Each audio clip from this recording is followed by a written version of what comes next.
एक आरटीआई के जवाब में लापरवाही बरतने पर 2 ज्वाइंट कलेक्टरों के खिलाफ सूचना आयोग ने फैसला सुनाया है। मामला झाबुआ जिले का है, जिसकी शुरुआत होती है नागदा के आरटीआई एक्टिविस्ट कैलाश सनोलिया की अपील से। सनोलिया ने आजादी की 50वीं वर्षगांठ पर प्रकाशित एक ऐतिहासिक पुस्तक के प्रति और उससे जुड़ी जानकारी आरटीआई में मांगी थी, लेकिन उन्हें जवाब में दूसरी किताब मिली। इस पुस्तक में शामिल है शहीद चंद्रशेखर आजाद की जन्म स्थली भाभरा की स्मृतियाँ और स्वतंत्रता संग्राम में झाबुआ जिले का योगदान। किताब इतनी महत्वपूर्ण थी कि इसमें राष्ट्रपति के.आर. नारायण, प्रधानमंत्री अटल बिहारी वाजपेयी और मुख्यमंत्री दिग्विजय सिंह तक के संदेश शामिल हैं। लेकिन आरटीआई में मिली जानकारी के गुमराह करने वाली निकली। पहले तो कहा गया कि ऐसी कोई किताब प्रकाशित ही नहीं हुई, फिर दूसरी किताब दी गई, जिसके बाद ये मामला राज्य सूचना आयोग भोपाल पहुंचा, जहां सारी पोल खुल गई। सूचना आयोग ने माना कि झाबुआ के ज्वाइंट कलेक्टर अक्षय से मरकाम और पूर्व लोक सूचना अधिकारी प्रीति संघवी, जो इन दिनों नीमच जिले में पदस्थ है,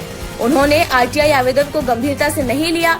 आयोग ने दोनों को संयुक्त रूप से 5,000 रूपए की क्षतिपूर्ति का आदेश दिया है। अपीलार्थी ने आयोग के सामने पत्रकार क्रांति कुमार वेद को पेश किया, जिन्होंने संपादक मंडल में रहते हुए पुस्तक की प्रति भी आयोग में सौंप दी। इसके बाद असली किताब मिल गई, लेकिन कई जानकारियां अब भी अधूरी है। आयोग ने निर्णय में साफ कहा कि आरटीआई का विधि विरुद्ध निराकरण हुआ और अपीलार्थी को समय, श्रम और धन की बर्बादी का सामना करना पड़ा। आयोग ने दोनों अधिकारियों को भविष्य में आरटीआई आवेदनों को गंभीरता से लेने की सख्त हिदायत दी है और कहा है कि सूचना का अधिकार कानून केवल जवाब देने का नहीं, जवाबदेही का माध्यम है।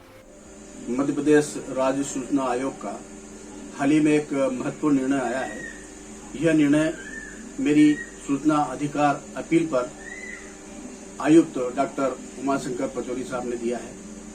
इस निर्णय में झाबुआ के वर्तमान ज्वाइंट कलेक्टर श्री अक्षय सिंह मरका और नीमच की संयुक्त कलेक्टर श्रीमती प्रीति सोंगी पर 5,000 रूपए क्षतिपूर्ति देने का आदेश दिया है।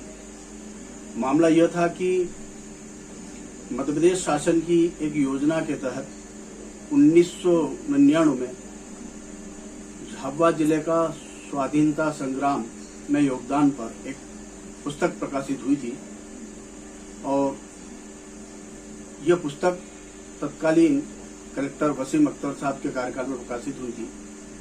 मैंने अप्रैल 2022 में इस पुस्तक की प्रति सूचना के अधिकार में मांगी थी।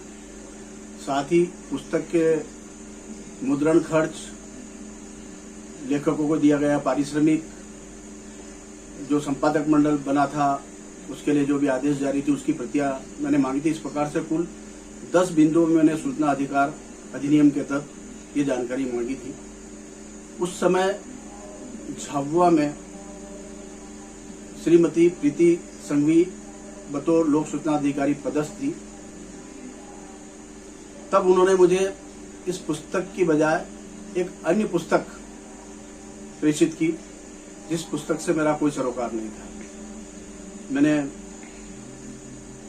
कलेक्टर के समक्ष प्रथम अपील की, लेकिन अपील का कोई निराकरण नहीं हुआ। उसके बाद मैंने राज्य सूचना आयोग भोपाल में द्वितीय अपील प्रस्तुत की।